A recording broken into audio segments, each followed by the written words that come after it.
Ooh, All right. Good morning, everyone. Happy Monday. We're joined with Brenton Mitchell today. Welcome. Thank you thank for you. taking time and dealing with us. Absolutely. Happy to help.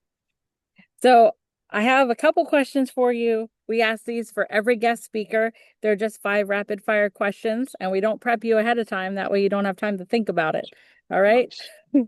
So, the first question is, looking back at your first year in real estate, what did you spend time on that didn't actually move your business forward? And what should you have focused on instead? Oh, that's a good question. One thing that I probably spent too much focus on was like I would chase down every single person that reached out to me.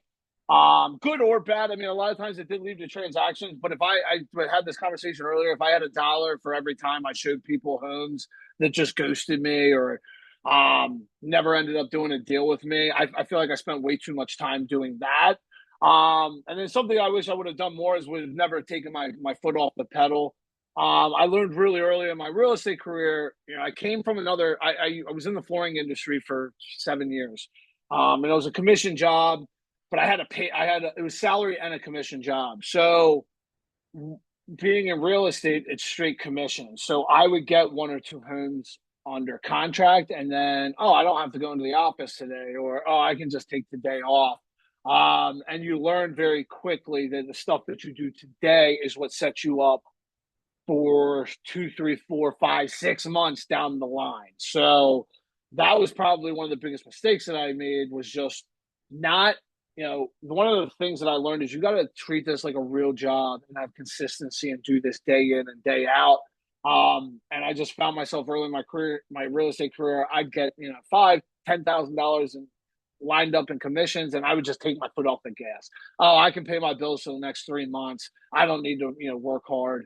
And it would lead to some of the most stressful moments of my life, like literally down to 2 months worth of bills, and I have nothing going on because I took the foot off the gas. So that would probably be my biggest, learning moment in my first year of real estate.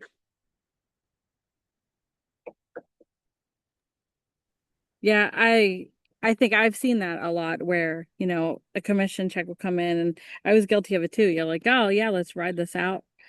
And you feel on top of the world, but you're not thinking when's the next one coming. But I find that that's my weakness now is like I've almost came so far the opposite way, whereas if I don't have something pending, I'm like freaking out about where the next one's coming from and I over obsess that way. Does You anyone else have to feel like be. that?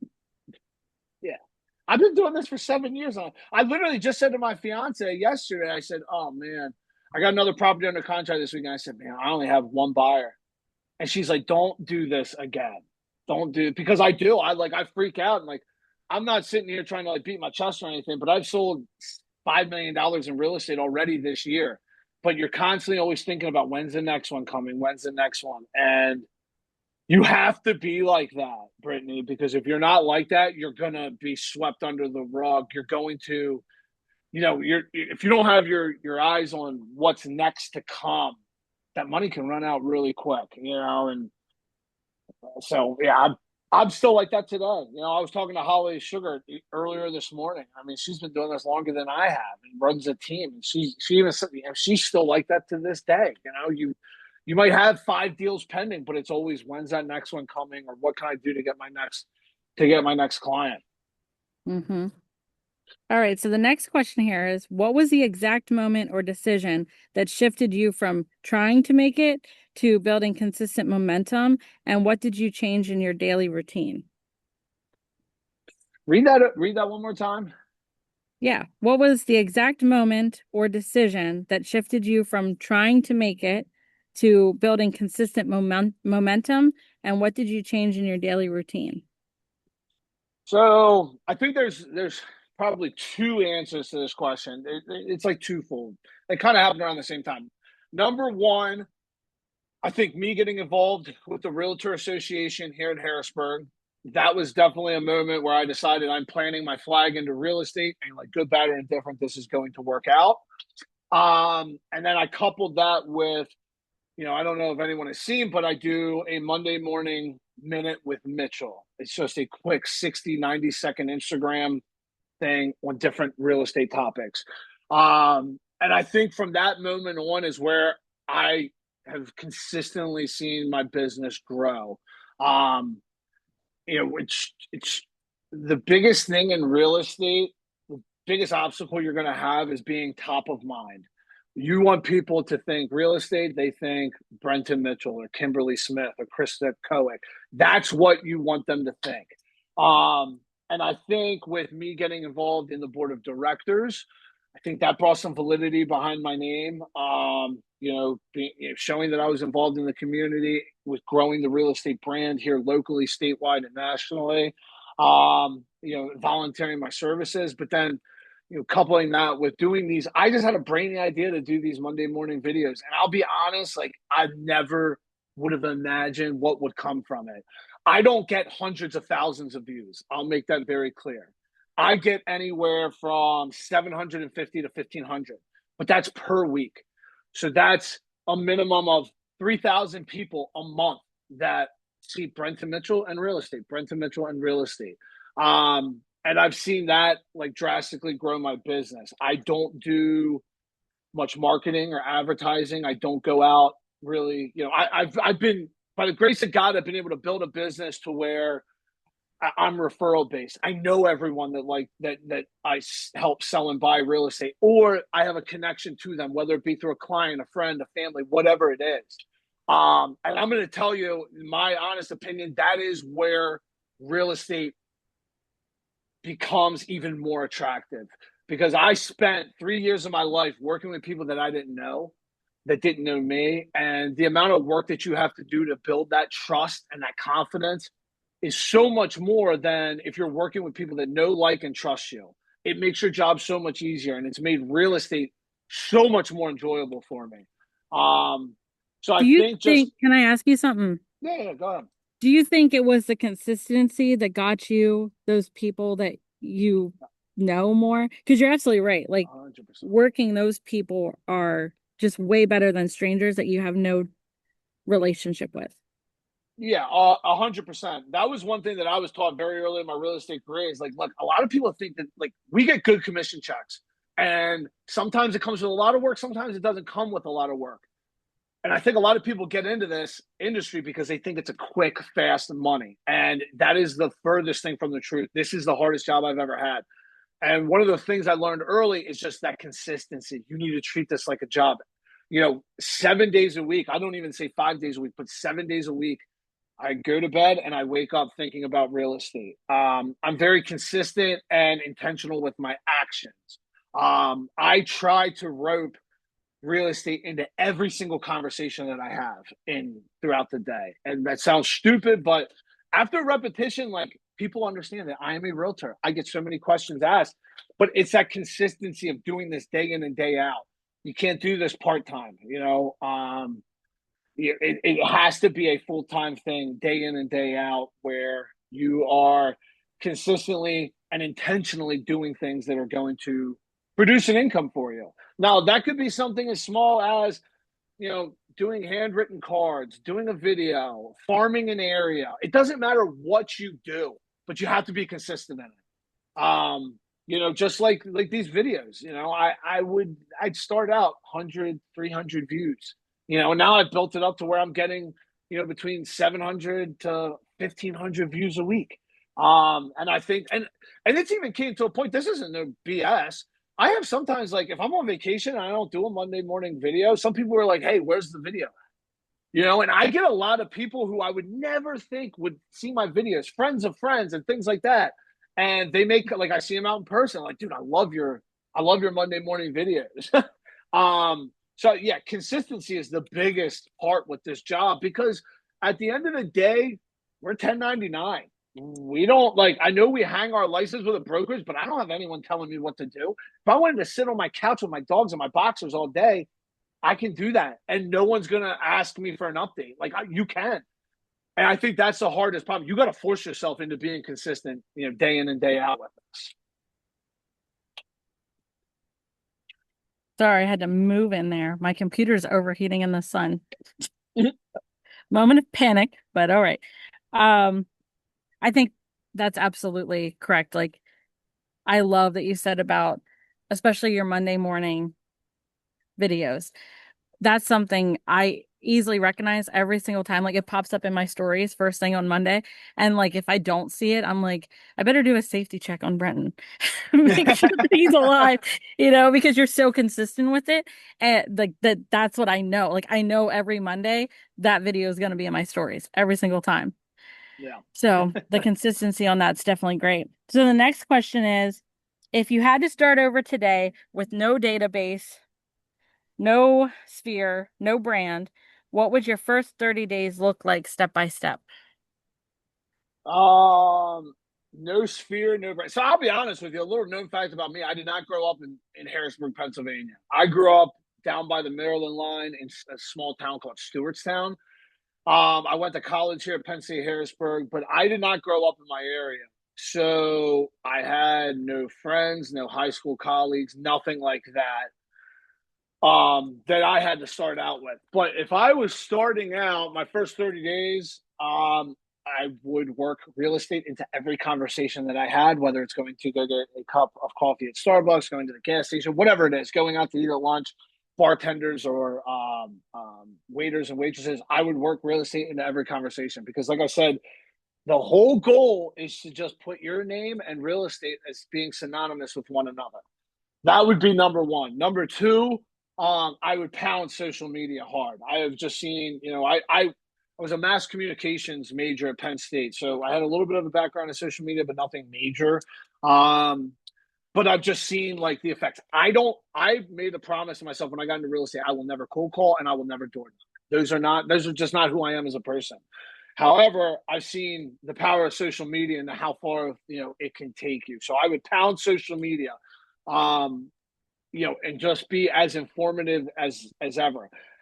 The biggest thing that I've learned within these things, like you don't have to go out and looking for business. If you're just an honest and informative person, a lot of the business does come to you. So, my biggest things I would do is just work real estate into every conversation, pound social media as much as you possibly can.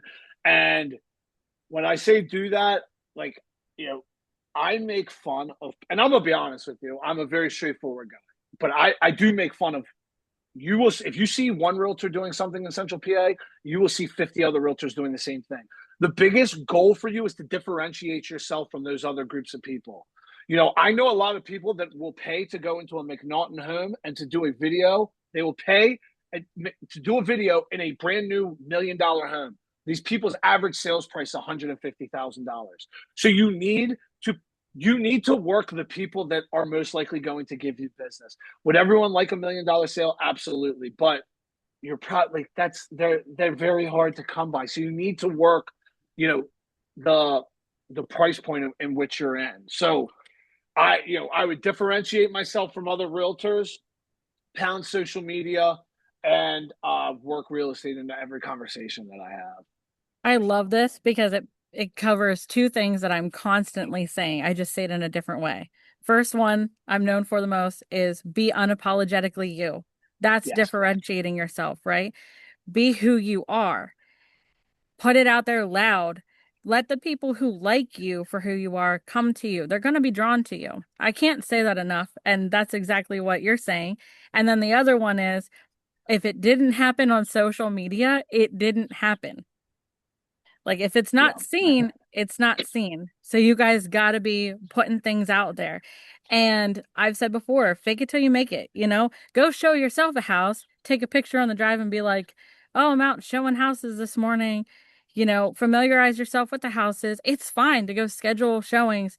Now, I would say don't waste people's time if there's it's occupied, maybe. Look for vacant ones, ones that don't require pre-approval to show.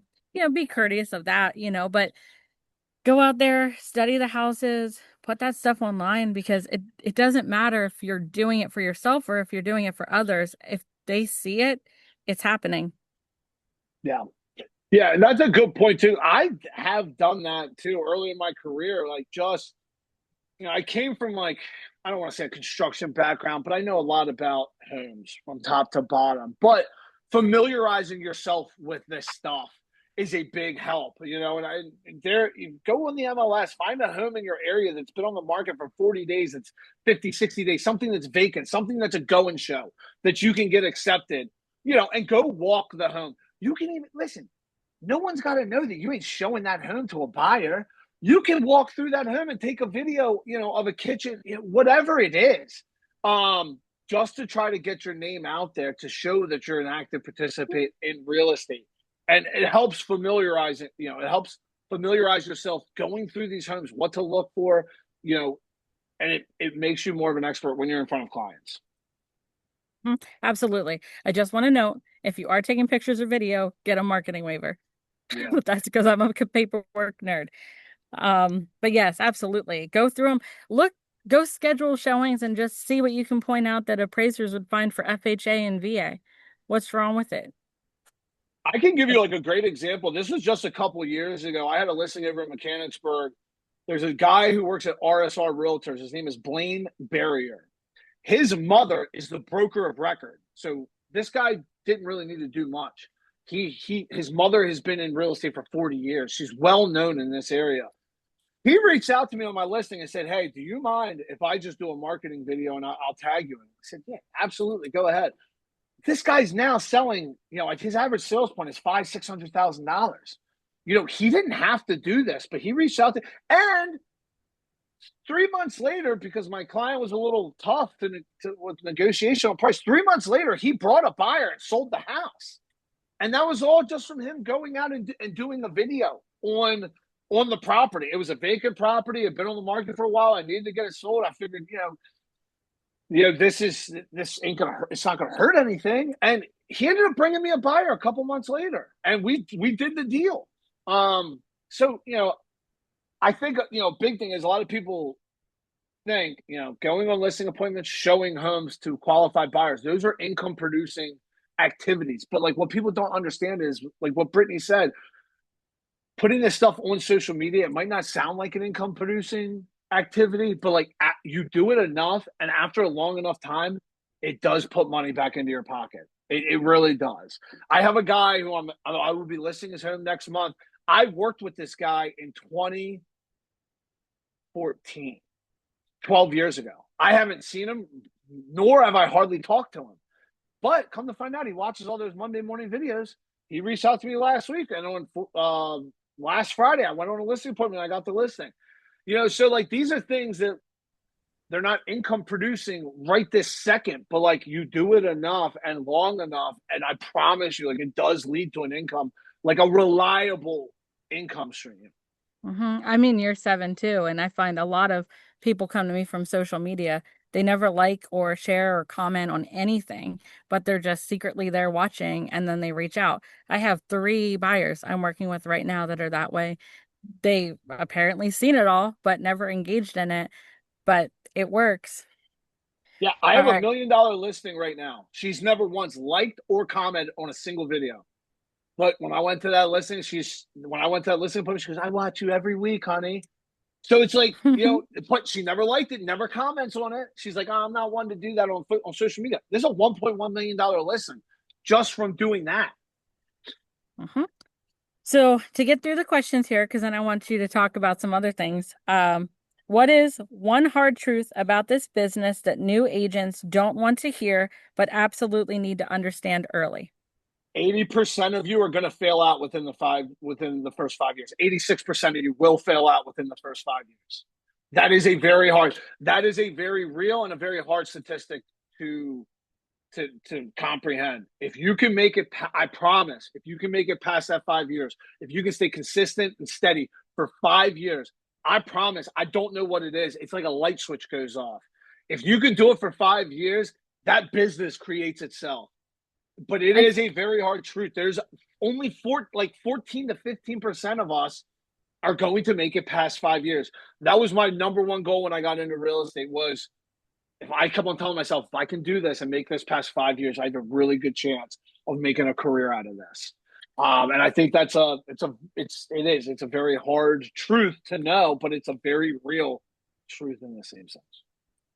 I feel that like there was a small shift around year 3 where like things got more consistent. It wasn't so much like scrambling for the next thing. And then at 5, it was just like click. I don't know. Yeah. It's a Yeah. different click. My first year in real estate, now I'll tell you the truth. I had $10,000 in a bank account. I got laid off from my job and I said, screw it. I'm going into real estate. If it works, it works. It doesn't, it doesn't. I got a couple months worth of bills. My first year in real estate, I made $21,000 and I had no part-time job. I lived on my own. I paid my own rent and everything. I made no money, but I just kept on trying to stay steady. Like you said, Brittany, and like, get into year 2, get into year 3, get into year 4, and it does, it starts to shift. And like, you're doing all this marketing and advertising. I mean, I still post on social media, but I used to post a lot more.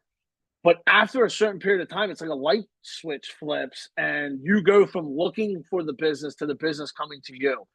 And I promise you, when you reach that point, it's like the most gratifying feeling in the world. Absolutely. All right. And the last question is, what non-negotiables do you follow today that directly protect your mental health? Ooh. I mean, I think What? we kind of touched on this earlier. Sundays are for you and your fiance. Yeah. So, non-negotiables. I mean, so I always tell people, good, bad, or indifferent, I'll tell you the truth. So I won't deal with people that BS me, waste my time, or lie. So like honest and open form of communication, that's a must. I will not, deviate from that. And just I guess, mutual respect. I give everyone the time and care and energy that I would give, a family member. So I just ask for that to be ask for that to be returned to me. I mean, at the end of the day, it's a working relationship. I always tell people, look, we're gonna meet for the first time. You have to like me, I have to like you. You have to build this relationship. So there's got to be, some things, as far as, respect of my time, my energy, my efforts, things like that are some non-negotiables. Um, and I've had to fire multiple clients just because they don't respect my time or the energy that I put into my job. Um, and starting out early in your real estate career, you're not going to have that luxury. You're going to eat a lot of shit. You're going to deal with people that you never want to deal with again, but you got to do it to get a paycheck. Um, but you keep on going at it. I mean, you're going to have the flexibility to pick and choose who you want to work with. But yeah, I'd say those are some of my non-negotiables. I like it. All right. So let's dig in. Tell us about you and the association, how that all happened. So, oh wow, well, Trudy agrees with me, so that's good. So yeah, I sit on the board of directors for the Greater Harrisburg Association of Realtors. This was something when I was at Berkshire Hathaway, Bethany. My manager there strongly encouraged me to get involved in the association, and I didn't. It's a volunteer thing. I got elected there, but it's I don't get paid. So I was a little skeptical because I was like 3 years in on real estate, and I'm thinking like, how am I just going to make it? Like, how am I going to pay my bills? You know, so reluctantly, I ran for the board of directors and I was elected. And I can honestly say it was somewhere around that time where I just saw my real estate business not take off, but it just became more steady. So I joined the board of directors. And just what I really enjoy about it is you get more involved in the community. There's a lot of projects that the Greater Harrisburg Association that does a lot of causes that they back and donations. There's the Thanksgiving food drive and the school supply drive. There's a lot of things that they do for our community. So first and foremost, in 7 years, I've made a great living and a career off of real estate. And I do think that it is my duty to give back to the community that has helped me, be able to work from my freaking basement on a Monday morning. So I wanted to give back. But on top of that, one of the cool things is like the people that you meet, whether it be lenders or title companies, they're a dime a dozen, but the other realtors that you get to meet, and I've been doing this for 7 years, but 3 years in, I'm sitting in rooms being included in conversations for, very locally known realtors, people that sell 10, $20 million a year, people that have the community in their back pocket. There's a lot of knowledge in these rooms. So being involved in those conversations has been, a joy for me. I was sat on the board of directors when this whole NAR settlement was going through. So I was on the forefront of seeing what was coming down from NAR and PAR to our local association. So, you know, having that knowledge that not everyday realtors have was one of the things that helped set me apart from other realtors. And then it's also just like gotten my name out there. There's a lot, the people that I serve with on these different, I serve on a fair housing committee. I serve on the members and communications committee. I'm the vice chair of that committee. So serving on these different committees, and it's not like, we might meet 4 or 5 times a year on an hour of Zoom, maybe one time it's in person, but serving on these committees, I've had the opportunity to meet a lot of other realtors, grow my relationship with those realtors, and it does pay itself back on the back end because you best believe if I'm in a competing offer situation with one of these and one of these agents is the listing agent, I am going to have a step ahead because they know me. They know what kind of work that I do, and they trust me to get the job, the deal to the finish line. I've had, in all seriousness, agents that I've sat on the board with, I've been in a competing offer situation. I said, tell me where I need to be. And they said, if you can do X, Y, and Z, the house is yours. I took it back to my client. They said, yes. And I've won deals over by doing that. So I think it helps greatly as far as getting your name out there, and putting a little bit of validity behind your name, because anyone can become a realtor. It's not like you're not getting you're not getting a PhD, you're not getting a doctorate degree. I mean, it's like 2 months of schooling and then you pass an exam. So, I've met some very smart people that sell real estate, and I've met some stupider than life people that have sold real estate. But putting that validity behind your name to show that, like, I don't just sell real estate. I help give back to the community. I help give back to the association. And then when stuff is coming down, either nationally on like a legislative um, level or here locally, you're kind of in the forefront for it, or forefront, to hear about it. I sit on, they do, local municipality meetings, local legislative meetings, and like I sit in on all of these, so I get a first, like a first glance as to what's going on in Middlesex Township, or what is going on in Lower Paxton Township. Especially with like these data centers and everything. I'm getting this. I got to sit in on a meeting with the communications manager for Crane Energy about what 3 Mile Island is, and they brought in a guy who his firm, they write the legislation for these local municipalities, and like learning more about that stuff and how it impacts real estate, has just grown my knowledge. I mean, they always say, knowledge is wealth. And I really do believe that. The more knowledge that you have on all that encompasses real estate, the more credible you're going to look. I love our lenders and I love our title company, but I've always said, like, as a realtor, you're expected to know A to Z. You're expected to know everything about title and lending, the different types of programs, the debt to income, all of this stuff you are expected to know. So being a part of the association has allowed me to gain even more knowledge on things that directly affect our industry and how we make money. And I've just been very grateful to, my manager pushed me to do this, and I reluctantly did it. But I've just been really grateful to be put into these rooms with, people that know a lot more than me, people that have made a lot more money than I have. But just to be in these rooms and to hear, what they have to say, has been a blessing. Thank you. You I think you inspire me even to get out there more. Like I took a similar approach in my town. Like I wanted to be the local expert. Nothing annoyed me more than houses going up a street down and it being somebody from Lebanon. Like, why are you here?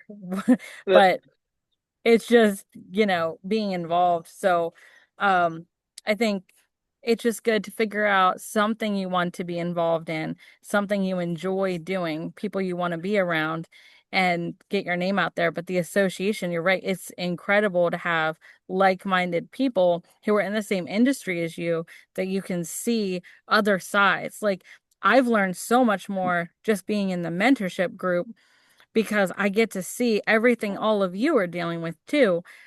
So being at places, like you said, being in the room with these people who are seeing things that I've never seen before would just be incredible. And I know from experience, I've seen where people who are involved in their association will refer business to the other people in the association rather than somebody in their own brokerage because I know them and they trust them.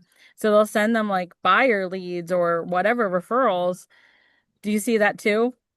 Oh yeah, yeah, all the time. There's a guy that's involved in the association. I'm just gonna be honest. I went to high school with him. Um, he's involved in GHAR as well as RAAC, and he lives close to my hometown. So no shade on the Iron Valley agents, but if I have a listing and a buyer calls me, I give it to him, because I've known him and his involvement. Like I know that he's going to take the business and handle it properly, and protect my name and my brand. So yeah, you're absolutely right. Well, thank you for that. Hopefully, it Of course. inspires somebody else to get involved. Yeah, to be honest, I really thought it was BS. And, the other thing too is, and it looks like there's a lot of younger people on this call. One of the things that I can say that I'm proud about is like I go into these meetings and with these people 99 times out of 100, I'm the youngest person in the group. It's all people that are in their 40s, 50s, and 60s. So being someone that's, in their 30s, like I really do have a great chance to make an impact on this association for the next 20 or 30 years. And it's something that I am proud about because I didn't think that it would be I didn't think it would be as impactful as what it has been within my career. But just like we just talked about, doing going, just showing that you're involved in this industry, whether it be showing homes or running CMAs, whatever it is, being involved in the association adds another level to that. Being in these rooms with these people understand that you're not a fly by night realtor. You're not someone that is going to collect a paycheck and they're never going to hear from again. They realize that this is your career, something that you want to do the rest of your life. And it just comes with more, you become more credible in that sense. It shows people you're not just a part-time basement dweller that does this from your couch. 100%. Yeah. 100%, buddy. I love that. Well, you still have like 20 minutes left. Is there anything else you want to talk about with the group? um, just man, if anyone has any questions, I'd be happy to answer any questions that you have. My biggest thing is like I'll tell you this. This is the hardest career I've ever had, and I think that's the biggest misconception with real estate. I think people think because of the checks that we get sometimes that this is easy, and it's not. It's listen. I know people. You might sell $5 million this year. You got to do that again with another set of clients. And you got to, year in and year out, you're not, it's like statistically everyone buys or sells a house like 5 to 7 years. But like, so you got to do this year in and year out. Another thing that I will bring up, just to help you guys, is something that's helped me is like, treat every single client like their family. You got to do right, good, better, and different. You can't be a bullshitter. You have to be honest and build a reputation. Sorry, that was my cat. I thought he was sorry. You have to be able to build a reputation for yourself. So didn't like I said to you guys early in my real estate career, I dealt with a lot of people that didn't know me, they didn't trust me. They were strangers, but I never let those people go. I have some of these people who I've never met before. When I was on a real estate team at Berkshire Hathaway, they were Zillow leads, and I have some of these people that I still talk to this day that they send me leads. So like my biggest thing is like once you have that business, don't ever let it go. Constantly follow up. Send handwritten birthday cards. I still write every month. I write handwritten birthday cards, handwritten anniversary cards. It sounds stupid, but this is stuff that like keeps you top of mind. And you got to remember that like the clients that you have today, they're going to be a part of your pipeline 3, 4, 5 years down the road. And it might not be with them, but it might be a friend or a coworker or a family member that ends up getting you that business. You know, I would just give you one good example. And I'm just trying to give you guys my own personal experiences. I'm not sitting here trying to be braggadocious or beat on my chest, but when I was at Berkshire Hathaway probably 5 years ago, our admin had her license and referral. She had someone that she helped buy a house in Harrisburg. Well, she couldn't sell real estate, so she gave him to me. So that guy, I sold his house in Midtown. I helped him buy a house in Enola. I would say it was probably 600. That was like $500,000 in volume. He turns around 8 months later. He gives me his dad. His dad buys a $700,000 house. He then turns around and gives me his buddy who buys a $350,000 house in cash. His buddy then turns around and gives me his parents who buy a $1.7 million farm in cash just 2 months ago. And now they're going to put up their $900,000 house on the market next week. So from this one guy, I have gotten $5 million in volume. And all I did was just be a friend to this person. And I met this guy. He didn't know me from Tom, Dick, or Harry, but we hit it off. We had a good relationship. Like I'm going to his son's first birthday party this week.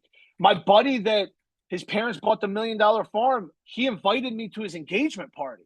So like these are people that didn't know me, but I was just like who I am. I was unapologetically myself. I over communicated. I worked my ass off to get this business, and it's just led down the road to like here we are 4 years later, and I've done $5 million from this one guy. So that's like one of the biggest things is like when that deal closes, don't you ever lose contact with those people. You know, every year at the end of the year, send them their closing disclosure from the year before so they can use that to write off. Send birthday cards, send anniversary cards. If you become friends with them on Facebook and you see a monumental um, life occurrence, you know, they have a kid or they get married, whatever it is, write a handwritten card. They go so much farther than what you would ever imagine. So that's like my biggest lesson is like when you have the business, make sure you don't ever lose it. You know, make sure that you're just constantly reaching out and keeping contact with those people. You know, a lot of like, and listen, I got a database of 100 people, like 100 clients I've helped help buy and sell.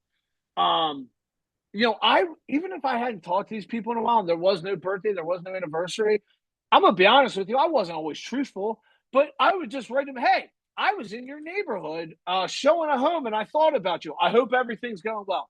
I wasn't in that damn neighborhood showing a home, but I know I hadn't talked to them in a while, and this was just like a very simple way for me to like maintain contact. Sometimes, you know, clients will text me or they'll call me or they'll send me a handwritten card back, but that's like the biggest thing is like I see a lot of people that they treat that relationship as a transaction, and that's the farthest thing from the case. You really have an opportunity to grow that relationship into multiple transactions.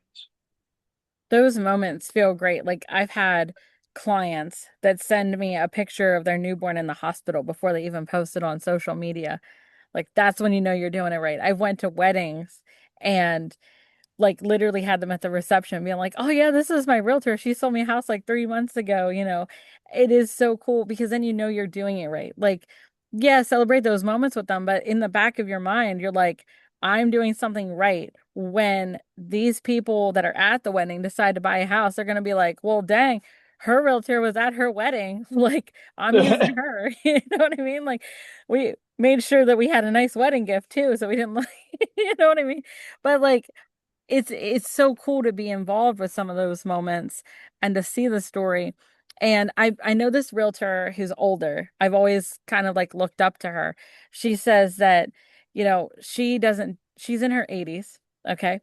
And she doesn't get up in the morning and go to work. She wakes up and she's selling houses to grandchildren of people she sold houses to 50 years ago. You know, grandma and grandpa bought their first house with her, and now the grandchildren, the great grandchildren are buying houses with her. And like, isn't that so cool that you could be that old person sitting around talking about that first house you sold them back all the way back in 2026? You know, it's just so fascinating to be a part of that. Yeah. It's very rewarding because it's acknowledgement for all of your hard work. That the biggest compliment that you can get as an agent, it's not a social media post, it's not a review. It's that someone trusts you enough to give a friend or family member your information to say, "Hey, I have an agent that is phenomenal. Call him." That's like the biggest compliment I can get.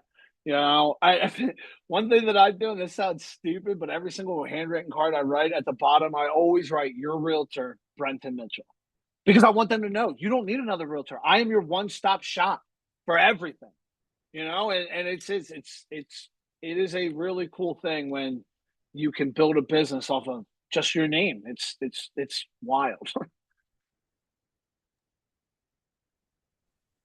I So I love know it. I do have some time. Does anyone have any questions?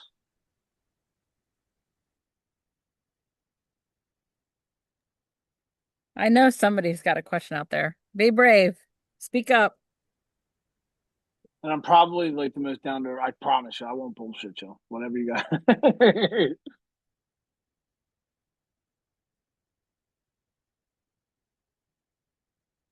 Well, I'll break the silence. What's the craziest story you have from real estate? Like the wildest thing you've seen? Oh gosh. The wildest thing I've seen. I'll I'll give so transaction wise.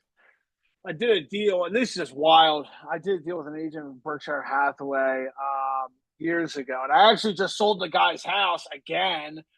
But I was helping him buy it. His house is listed 250,000. We got it under contract at 272, and it appraised for 335. So that was like I walked in. Him and his wife, they had two young children. I walked them in to $35,000 in equity. And then he turned around a couple years later and he sold it for like 350, 360, I think. And he didn't put a dollar in, like nothing. He took down a barn in the backyard. So that was like one of the craziest things that's ever like a positive that's happened to me. But I've had a lot of wild shit. I mean, I remember early in my real estate career talking about people that I showed houses to that never ended up using me. There was a guy who was an investor. He wanted to see this multi-unit on Second Street in Harrisburg. It was a two-unit. I walked in, or I knocked on the door on the first one. No one answered. I let myself in, and then the second unit was there were steps going up the second unit. So I knocked on the second one. Now, mind you, it's like 10:30, 11 o'clock in the morning on like a Wednesday. And I knock on the second unit, no one answers. So I take the key out and I open up the door and I like yell up the steps, "Hey, hello, realtor here." And homeboy comes around the corner with a gun tucked into his waistband and says, "Yeah, this is how you get fucking shot." So he comes and meets me outside, and I proceed to rip this dude a new one and called him every name in the book and told him if I didn't have a client in front of me, I'd beat the shit out of him right here in Harrisburg. So that guy never reached out to me again. Never heard from him again, but that was pretty wild that some dude threatened to shoot me. I love that for a minute. Like it literally sounded like my one story, didn't it, Krista? Like I was definitely like thinking like, was this house in Shippensburg? Because I had like that same thing. I was video calling my client. She's at the casino in New Jersey and literally like winning money at the casino while I'm showing this duplex, like 2 unit. And I was downstairs. It was sketchy. Like the light switches were on the opposite sides of the room. So I was like super nervous because I'm there alone. My client's just on the phone. What's she gonna do? Run out from Jersey, call the cops and be like, "Hey, my girl's in Shippensburg." Like, right? So then we got done that one, went upstairs, knocked, did all that stuff. Get up there. It's beautiful. It's gorgeous. There's a dog barking in the one room. I said, we'll go to there last just in case like the dog's out, whatever. So go all through it. We're making tons of noise. And I open the door a little bit. No dog nose pops out. So I'm like, all right, it's probably crated. Open the door, and there's a man laying completely naked on the bed in the dark for no reason. And I was like, yep, I'm out. I just turned and walked down the stairs. I was like, nope, nope, I'm good. So yeah, definitely started with the same kind of situation. Um, I've had other wild stuff. I remember one time I was showing a house to a lady, and I pulled the key out and I went to go put it in the door, and it literally fell in between like the slits in the on the deck, and you couldn't get underneath the deck. So I had to climb through a window to let them in. So it's just you stay in this business long enough, you find some wild stuff. And I had the luxury of selling real estate during COVID, which that was crazy. People signing, sellers and buyers pulling up to an office, and then like the buyers getting out of their car, the title company signing everything on the hood, and then getting back in their car and then going over to the seller's car and the seller's getting out and signing everything on the hood. That was wild. Parking lot settlements at random places. Like it wasn't even Yeah. at title companies and like nursing home parking lots. Yeah. I'm selling freaking $500,000 properties on a fucking hood of a car. Great. That Mike's was got a wild. question. All right. All right. So, quick question. What would you say has been your easiest or quickest transaction? Say that again. What has been your easiest or quickest transaction? Like something that surprised you? To be honest with you, probably this $1.7 million deal that I just did a couple months ago. um, it's just the cash. I've done a couple cash deals, but nothing of this magnitude. But this was a friend of mine. His parents reached out to me. They said, "Can you show us these two properties?" One was listed like 1.85. The other one was listed 1.5. I said, "Hey, we need proof of funds. I need a letter from your lender." She goes, "No, we're buying this in cash." So they sent me a letter from the bank saying they had cash assets that exceeded $2 million. Showed them that house on a Friday night. The power the power was out. I showed it to him on a Friday afternoon. Power was out. I went back Saturday night. I showed it to him at 8:30 at night so they could make sure the power worked. 3 days later, they wrote an offer. 3 weeks after that, we closed. It was, yeah, probably the easiest. And we had inspections and all that stuff, but it was a very, very nice property. So that was probably one of the easiest and quicker transactions. But I've also, I have had cash deals that have closed in 2 weeks. They're pretty easy just because you always have to do the title work. So one thing that you will run into in real estate, you're going to run into these easy deals, but I promise you, for every easy deal that you have, there'll be two that makes you want to pull your hair out and think about quitting real estate. So to be honest with you, this is it. Just to show you guys that you know how if you guys are going through a slump or something, that like every realtor probably has the same thoughts as a lot of these new to business agents. Just earlier this year, I had a transaction. I had the listing, I was representing the buyer, and then those people were buying another home. So it's a 3 transaction deal. And it got so bad to the point where I told my fiance in February that I was done with real estate. That this is too much. I was not sleeping. I was waking up at 2 o'clock in the morning thinking how I can fix this. How can I get this deal to the closing table? It was like $1 million in volume total. So you have these, we had dealt with 45 days worth of extensions on this. So for every like easy transaction, I guarantee you're gonna have multiple hard ones that you're gonna have to like mentally battle through. How do you Right. handle poaching? I had a buyer and another realtor had gotten a hold of him right before we signed the contract and convinced him that he shouldn't work with inexperienced realtors because of room for flaws. So, Kayla, I'll be honest, I haven't dealt so much with poaching.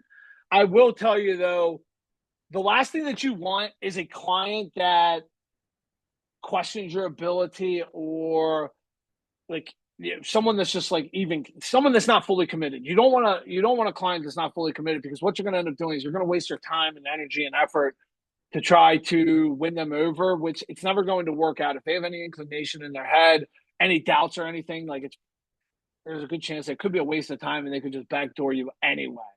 One thing that I would recommend, as far as overcoming the, inexperienced realtor is to be an expert in real estate. Yeah, there you go. There you go, Mrs. Mrs. April Klein. She always knows what's a violation. Um, but like you want to be an expert on this, an expert and listen, it's okay to say that you don't know what you're doing, but that you'll get them the answer. I just had a client that wrote me a review and she's like, he didn't know every answer that I have, but he got it for me in 24 hours. So, but to combat that, you want to be an expert. You want to show them that you're capable of doing it. April is right. It's definitely illegal to do that. I have never once, I've always told people like, hey, if you're working with another realtor, great. I can't really say too much to you. I've never wanted to make a name for myself as someone that did that. Never been desperate enough to, try to do something like that. But I think the biggest way that you can even take that thought out of people's head is to be honest, open, transparent, and a subject expert on the matter. And that's like what I kind of said earlier, as far as like, realtors are expected to know everything. I get clients that call me and ask me lending questions all the time. And instead of saying, oh, I don't know that, talk to the lender, I've put in a lot of time and energy to try to answer their questions, as best as I can. Now, is there some stuff that I don't know? Absolutely. But I just go, I try to find the answer. But, as realtors, we're expected to know everything from title and deeds and encumbrances and liens to debt to incomes and the credit scores for these different types of programs. And, if a well and septic have to be 50 to 100 feet apart, all of this stuff we are expected to know. So I think that just becoming an expert matter or an expert on the matter has, if you're able to do that with a client, they're never going to, if another realtor comes to them with, hey, this person is experienced, they're not going to jump ship to another realtor unless, unless there's been some doubt that's been put into their mind. But if you can, try to learn as much as possible about real estate, you're going to qualm any, any issues that these people might have. And it's okay too to say like, let me get the answer for you. But also, like, I had one recently, even though I know a lot about contract law and everything, he was asking me things that I had to really think about. And I would say to him, like, listen, I have an idea in my head of how I want to answer you. However, I want to talk to a couple people and get a second opinion because I don't want to give you misleading advice. Right? Like we were in some sticky situations where it could be like a legal thing. And I just took that time to be like, I I want to answer a certain way, but let me just give my attorney a call and just see his opinion before I give you advice that isn't really accurate. 100%. That's the But only, yeah, that's like, you don't have to, I'm a big believer, like, dude, I fake, fake it until you make it, and like I go back to saying, taking video, like just everything that you do in real estate, put it on your stories or whatever, because and then listen, you don't have to bullshit people. I've always been unapologetically myself, and I've always told people the truth, good, bad, or indifferent. So like if you don't know the answer, don't try to BS. I mean, listen, that does more damage than it does good. I had a lender, we just closed this file last week. She so if, in case anyone knows, if you have an appraisal done on a home that's FHA, that appraisal sticks with the home for 6 months. So any other FHA appraiser, they will see that it comes with an FHA case file. Okay, so I knew this. Well, the lender told me that she got confirmation from the underwriter that we don't have to do that. They can get their own appraisal. 10 days later, she comes back to me and says that was wrong. We have to use that FHA case file. So she told me an answer that I knew was wrong and made up a lie about it. Do you think those clients are ever going to use her again? my client had nothing bad to say about me, but like she lied. And so like there goes your opportunity. You only get one shot of doing a good job with these people, and that's you know, you gotta be honest. And if you don't know the answer, that's fine. Um, Kayla, to go off of your bragging about being top 3% in the state, I would simply go back and just say, well, if they have that many clients, how much attention do you think you're getting? Do you think that your calls are getting answered within an hour or 30 minutes? You think like if they're top 3 in the state, they're selling $40 million in real estate. So because we're not in a big market here, you go out to Philadelphia or Pittsburgh, like their top agents make our top agents in Central PA look like, you know, peons. Like, so if you're top 3 in the state, how much attention do you think you're getting from people? I don't brag. I always tell people I don't do $20 million a year in real estate, but the one you're going to get exceptional service from me. Any question, a call, email, text will be answered within 30 minutes to an hour. You might not be top 3 in the state, but you can still provide exceptional value to clients, even when your numbers don't match. And when all that doesn't work, the one thing I've decided to embrace is that karma gets you. And I've seen that firsthand too. I had a client who was working with me for a long time. I was going up to Selinsgrove, which is like over an hour away, showing them houses every Wednesday, like 3 houses. I'd went up, showed 3 houses on a Wednesday, come back home, and they're like, "Oh yeah, we stopped in and seen this other property that was for sale by owner after we left you, and we want to put an offer in on that." So I'm like, "Okay, sure, let's do it." She's like, "No, he wants us to use his realtor, so we're firing you." It's like, all right, fine. If you're not gonna have, commitment to me, then go, have fun. Well, that lender that I used to work with had an app, and I could see, activity in that still, even after I was fired. So several months go by, and all of a sudden I see them active in the app again. And I reached out to the lender and I said, "Didn't so and so get a house?" Nope. They lost everything, including their ability to buy. It went completely south, and they had to wait like a year to rebuild because of something that happened. Now, obviously, like I'm not gonna get involved and whatever, but I've seen it firsthand where I have like 6 people who have fired me for somebody better and then never ended up getting a house, or got a house, called me back a year later and said, "Can you help me sell this house? Because it's a piece of crap," and they lied to me. So the universe just has a way of working it out for you. So sometimes you got to embrace the let them attitude. Just let them.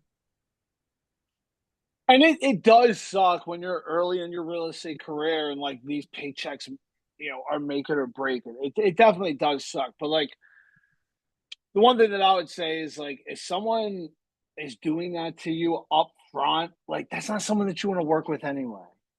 Because hey, I'll give you a good example. I had a client who was the best friend of another client that I had, and I maintained a great relationship with them. She referred this person to me, and this lady was a capital Bitch. I couldn't stand her. Could not stand this lady. But I was slow. I needed the business. I ran this freaking lady from Timbuktu all the way down. Okay. And then I realized this lady is full of shit. And for a while, I mean, I'm not even bullshitting you. I probably wrote this lady, I probably showed 20, 30 houses. And I would show her the same house 2, 3, 4 times in a row. And then she'd say, nope, it's not for me. Okay. So I end up telling this lady, look, this isn't going to work. I'm letting you go your contract. Feel free to use whoever the hell you want. Okay. So come to find out, she had another agent. She was using this agent. She found very similar to Brittany, found a for sale by owner.